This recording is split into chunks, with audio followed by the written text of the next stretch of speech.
दोस्तों आज हम लेकर आए हैं एक और नई कहानी। ये बहुत ही मज़ेदार कहानी है। पूरी कहानी सुनने के लिए अभी वीडियो को लाइक करें, चैनल को सब्सक्राइब करें और नोटिफिकेशन बेल को दबाना न भूलें। मैं बीएससी थर्ड ईयर का एग्ज़ाम देकर लखनऊ के एक कोचिंग सेंटर में कोचिंग लेने के लिए गया। मैं वहाँ अपनी मौसी के घर रहने लगा। मेरी मौसी की उम्र 40 साल थी। वो बहुत खूबसूरत थीं। उनको देखकर कोई भी दीवाना हो जाए। प्रिया मौसी मौसा जी के साथ 3 सालों से बाहर रह रही थी। मौसा और मौसी की बिल्कुल नहीं बनती थी। मेरी मौसी का शादी से पहले किसी और के साथ नज़दीकियाँ थीं। वो शादी के बाद से बिल्कुल भी खुश नहीं थीं। एक दिन जब मैं कोचिंग सेंटर से आया तो प्रिया मौसी अपने रूम में बैठकर रो रही थी। मैं समझ गया आज फिर इनका मौसा जी से झगड़ा हुआ है। मैं उनके करीब गया और उनको शांत कराया। उसी दिन शाम को मौसा जी 5 दिनों के लिए बाहर चले गए। अब हम दोनों घर में एकदम अकेले थे।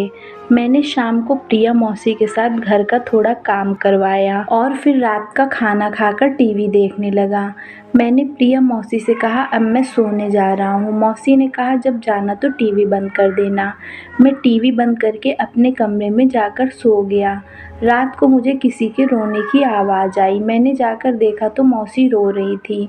मैंने उनसे पूछा आप क्यों रो रही हो? तो मौसी ने बताया मैं तुम्हारे मौसा जी के साथ बिल्कुल खुश नहीं हूँ।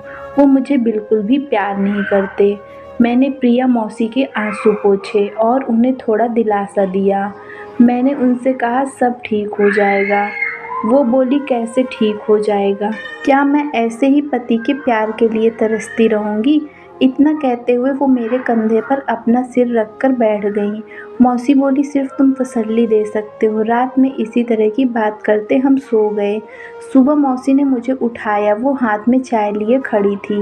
उन्होंने मुझे चाय दी और बोली बेटा मैं कल रात के लिए तुमसे माफ़ी मांगती हूँ। कल मैं कुछ भी बोल गई। मैंने मौसी को कहा कोई बात नहीं, आप टेंशन मत लो।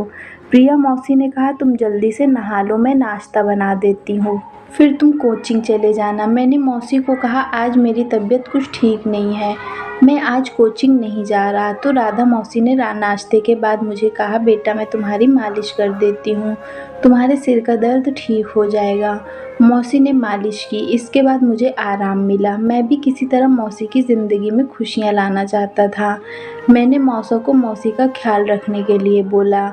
मेरे कई बार समझाने के बाद उनके अंदर बदलाव आने लगे। अब वो प्रिया मौसी का ख्याल रखने लगे और खुशियाँ देने लगे। दोस्तों हमें एक दूसरे की मदद ज़रूर करनी चाहिए। दोस्तों कहानी अच्छी लगी हो तो शेयर करें।